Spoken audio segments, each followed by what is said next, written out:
Hey fellow moto travelers, I'm on my way to test drive a Can-Am Spyder for the first time ever, and while taking some of these back roads to get there, I thought I'd talk about how I think the Can-Am Spyder fits into the motorcycle ecosystem. Starting right now on MotoTravelUSA.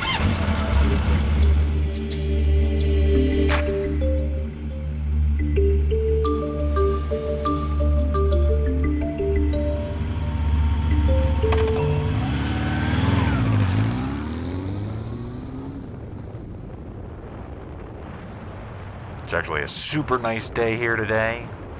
Isn't too hot just yet, and perfect for a nice ride on some back roads here in Central Florida. As I said in the open, I'm heading to test drive a Can-Am Spyder. For the very first time, I've actually never driven a Can-Am Spyder. I've seen them for years. I always wanted to see what they're all about. But I've actually been on two wheels my entire life. Never a Can-Am Spyder.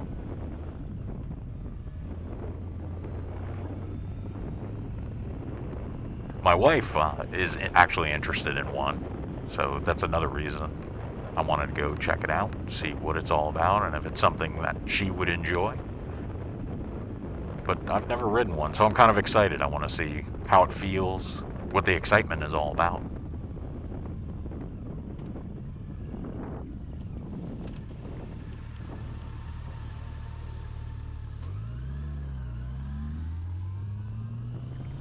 Yeah, so while riding to the test drive, I thought I'd talk a little bit about Can-Am Spyders and what they represent.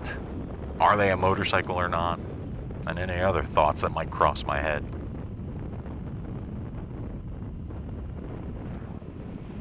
So really, the elephant in the room, are they a motorcycle or not?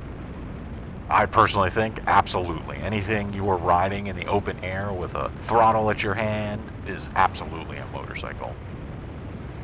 If it gets more people into motorcycling, then I'm all for it.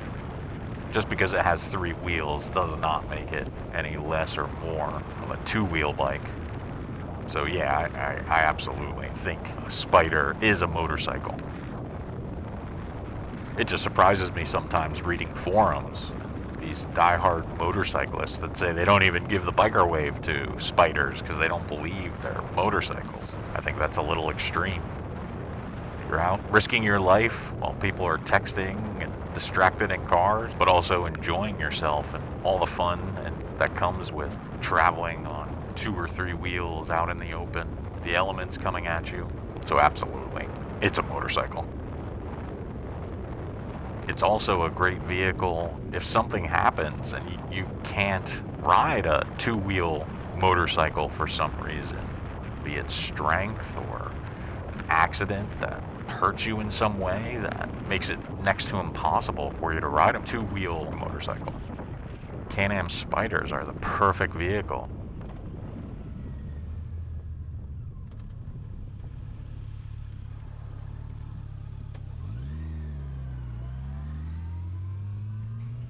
I've got to tell you, I always want to be riding motorcycles. I don't see a time when I'm not. So if I become too weak or something happens where I can't control or ride safely on a 2-wheel motorcycle, I absolutely would break down and purchase a Spyder. Obviously, depending on this test ride, I'm not sure how it's going to ride, but I'd have to think that it's pretty good since so many people do it. But will it have the power that I'm used to? Will it have the handling? Will it feel the same way this feels like?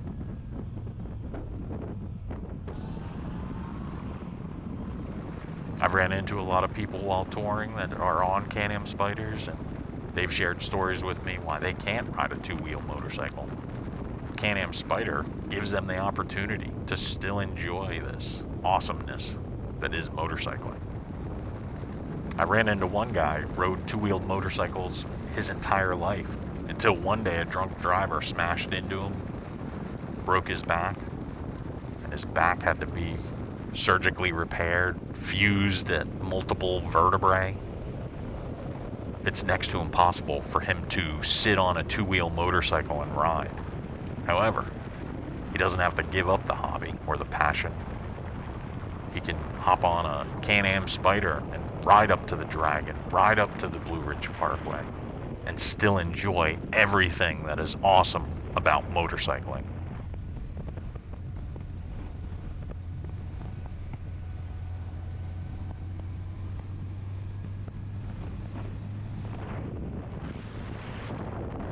So is it a motorcycle? Absolutely. I'm happy to know that if something ever happens to me, that I have other options. I never see myself stopping riding like this. And anything that helps me ride longer, go places that I've never been before, explore, and find just amazing stuff all across this country, I'm all for it. I'm also curious for the people who don't think it's a motorcycle. What do they think about Harley Davidson trikes? Those are 3 wheels, 1 in the front, 2 in the back. That's absolutely a motorcycle as well, so you can't say the Spyder is not a motorcycle, but the Harley Davidson trike is. So a little about this route. This is part of what's called the Sugarloaf Mountain route. You'll read about it on motorcycle sites, about some of the most popular routes in Florida. I'm not going to do the entire thing this time. I'll save that for another video. But it really is one of the best routes in Florida. It's located in Central Florida, and if you're coming to Daytona Bike Week, if you're coming to the Central Florida area and renting a motorcycle, I highly recommend you checking this route out. For Florida, it's pretty awesome. It has nice curves, there's some hills. I'm not going to say mountains because it is Florida, but there are some nice elevation changes with some nice curves and sweepers. It's very popular on the weekend. The great thing too, great scenery. It's not in a developed area. A lot of horse farms, cattle ranches. One thing you do have to be careful about on the weekends though are bicyclists, since it is so popular and nice with motorcyclists. People who are training for bicycle races enjoy it as well because they get the elevations, they get the turns. There's not many places in Florida that you can find roads like this, so you'll have a ton of bicyclists on the weekend, and the roads are kind of thin, so that might stop some of your momentum, but it really isn't that bad at all, and it's totally worth it. It really is a nice drive. Like I said, I'll do another video, a complete tour of the Sugarloaf Mountain route. It really deserves its own video and just highlighting of certain spots and cool areas to visit. And there's a couple different ways you can go, so that makes it fun and so it stays fresh and doesn't get old quickly.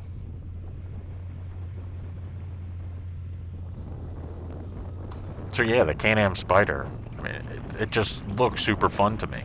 The higher end models totally look perfect for moto touring anywhere you want. They have all that storage on the side cases. They have that top case and even that front storage area. Just bring whatever you want. Looks super comfy. Looks perfect for 2-up riding. A husband and wife or boyfriend, girlfriend, whatever. It looks like it would be perfect for that. And with the stability of 3 wheels, I'd have to think it's comfortable for everybody on it. I would be curious to know the average Spyder rider, how long can they go in a day without feeling too drained.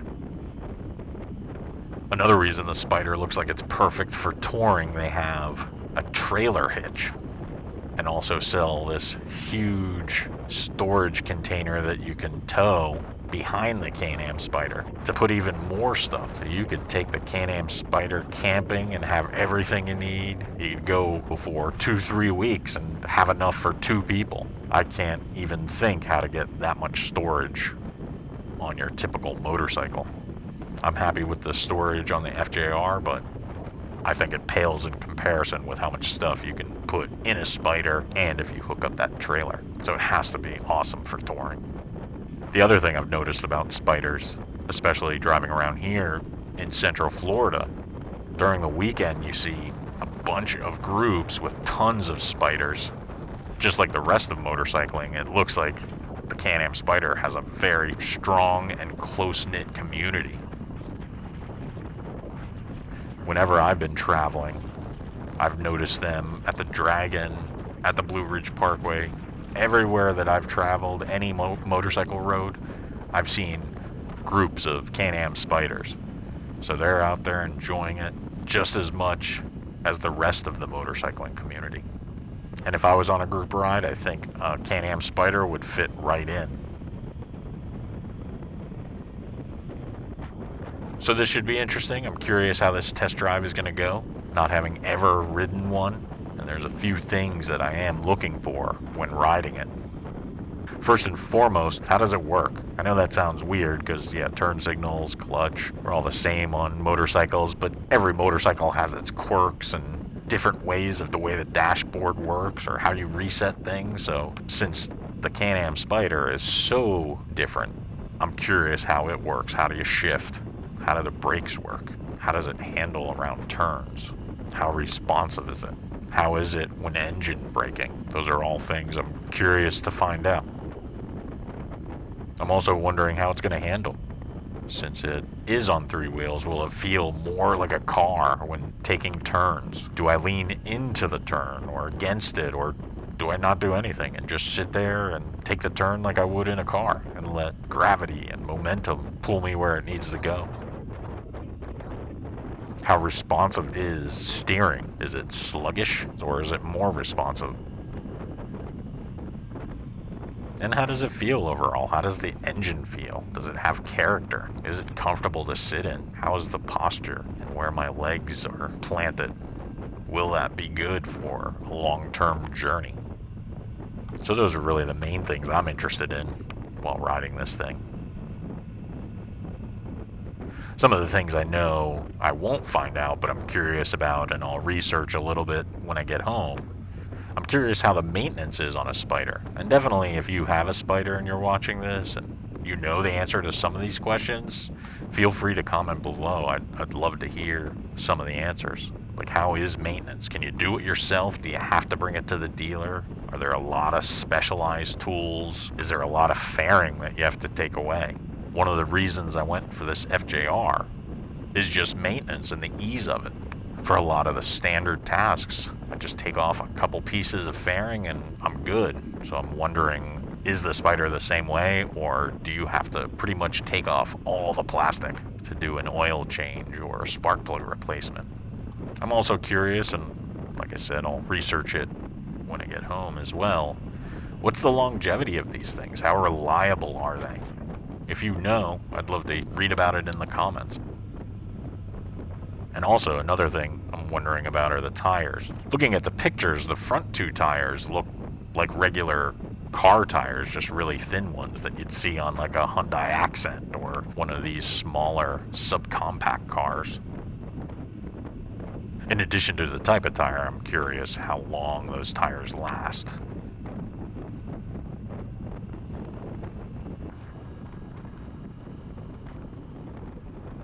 I think the bottom line for the Can-Am Spyder, is it a motorcycle? Is it not a motorcycle? Find what you love and ride it. Who cares what other people think? Some people buy into the brand, but we're all here for the amazing experience that is motorcycling. If you love it, ride it. Who cares? It's just like many things in life. Don't be ashamed of the things you love, unless they're illegal, of course. But if you love something, do it. You live once, man. You get one chance at this. And if you don't ride a Spyder because you're worried about what people will think or say, you're missing out on a lot of fun. And that goes with any motorcycle.